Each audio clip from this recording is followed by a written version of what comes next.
welcome back to another video of Wake&Tech. In today's video, I'm going to show you how to disable your Binance account. Keep watching the video till the end to figure it out.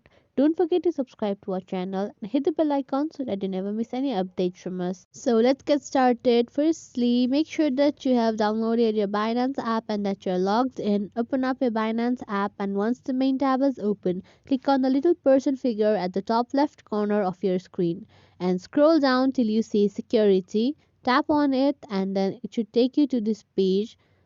Scroll down till the end and you'll find manage account. Tap on it and then here you'll find two options, either to disable or to delete the account. For now, tap on disable account. Now once this tab is open, click on the disable account button at the bottom of the screen. Once you click it, a pop-up will open up for a confirmation. Tap on the OK button and that's all you have to do. It may take some time for your account to be disabled, but that's all you have to do. That's it for today. I hope that you found this video helpful, and if you did, give us a thumbs up and leave a comment for any kind of questions and feedbacks. We will soon be back with more videos. Stay connected and goodbye till then.